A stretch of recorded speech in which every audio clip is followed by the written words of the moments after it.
Hey guys, welcome to Wellness at Home. I'm Hannah from wellnesswithhannah.com, and on this podcast, we will dive into how to form wellness routines as a busy stay at home mom.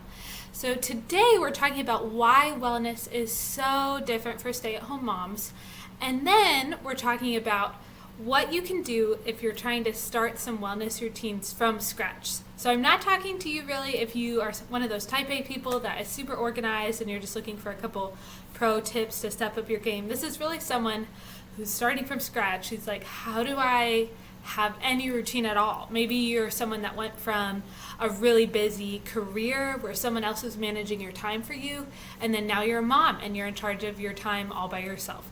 So if that is you, you're not alone. I've been there, and I want to help walk you through how you could start forming habits in a way that they'll stick, in a way that you won't feel discouraged all the time, because there really is a lot of hope, even if you're struggling at this point in motherhood. But first, I wanted to talk a little bit about why motherhood is so different, because I think sometimes we're told this narrative as moms that we're lazy, we're slobs. If you couldn't get the baby weight off, 3 weeks after having the baby, then you're a failure.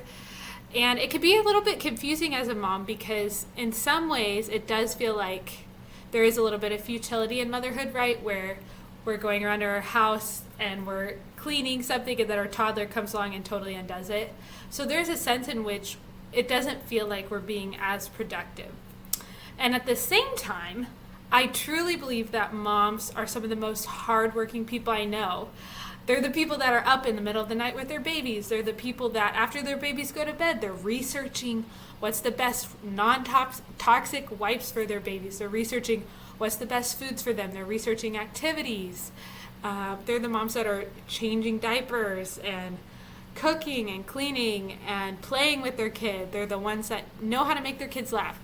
And they're working at this all day long, every day. You don't get a vacation. Even if you go on vacation with your kids, they're still your job and they're right there, right? So I just feel like this narrative that moms are lazy is inaccurate, and there's something else going on here when moms struggle with wellness. So before we dive into why moms tend to struggle with wellness and what's a first simple step you could take if you are struggling, I did want to ask that if you like this content, if you're enjoying what you're hearing, please go ahead and like and subscribe. I'm one of those people that never used to do this, and now I'm all about it because I know how much work goes into creating a podcast, and I would just really appreciate it if you did that, if you like, subscribed, and even if you left an Apple rating or review, preferably 5-star would be great. And then I also wanted to let you know, if you are really enjoying this content but you feel like you need a little bit more support, maybe you have all the nutrition information but you're looking for how you can apply it, how you could use it day to day, how you could form patterns when they've really all just gone to pot after having kids, and you feel like you need some support, go ahead and look at the link down below. You could jump onto my calendar and actually schedule a meeting with me, and I am happy to talk you through that. I'm taking on clients right now, so if you feel like you are someone that needs more support, needs that accountability, needs someone to look at what you're currently doing and tweak it, I would love to do that for you. So again, jump on that link below. You could just schedule on my calendar if you're a stay-at-home mom. So there will be a few questions, and then you could go ahead and book. So thought I'd make it easy for you, since I'm a mom and I'm similar to you. I don't need a bunch of stuff filling up my time. So thought I'd make it super easy for you if you're interested. So now that we've got through that, I wanted to talk a little bit about why our schedule as stay-at-home moms changes so drastically and why wellness habits are so different for stay-at-home moms. So one of the first reasons is that your schedule is totally intertwined with your child's schedule. So if you worked in some kind of career setting prior to having children, you know that it used to be you had 8 or 9 hours at your disposal at work. Maybe your boss was telling you this is how you should spend your time. But it was pretty much uninterrupted unless you had a coworker come by and chat. Whereas when you have kids, that totally shifts. So your schedule and your kid's schedule are very much intertwined. So maybe you set your alarm for a certain time and then your child woke up. Now you can't work out, right? Or you're going to work out with your kid climbing all over you. So if your child's routine is very much intertwined with your own. A second thing that totally changes as stay-at-home moms, and I do not hear people talk about this at all, is your environment. So when you are in a work setting, your environment is shaped for you. But as a stay-at-home mom, you shape your own environment. And people don't realize how much your environment impacts your health habits. So there's been studies done where if cereal is on the counter of someone's home, they're much more likely to be overweight. Or people at a hospital did a study where they were trying to get people to drink more water. They just set water bottles out in places where people could see it. And people drink way more water, way less soda. And it had nothing to do with them making rules about it or having self-discipline. It was just a visual cue. They could see it, and then they did the healthy thing without even needing to tap into self-discipline. And so this is something that stay-at-home moms sometimes have no idea about, and maybe their environment really is detrimental to their health goals. So this is a really huge piece that I think more people need to be talking about, especially for moms, and why wellness for moms is so different from other wellness settings. Another really significant difference as a stay-at-home mom is that you're almost entirely accountable to yourself. So if you're used to someone else managing your time, and now you're relying on yourself, you're solely in charge, it can be really overwhelming. It could feel like there are a lot of decisions. You don't know what to do first. It could be hard if you're used to following someone else's laid out routine to establish your own routine. So we're going to jump into this a little bit more in this video. And the reality is, if you don't create a routine for yourself, no one else will. And some people don't like routines. Most people, I will say, do thrive off of some kind of routine, even if it's a loose structure. I'm not a scheduled person, but I am a loose routine person.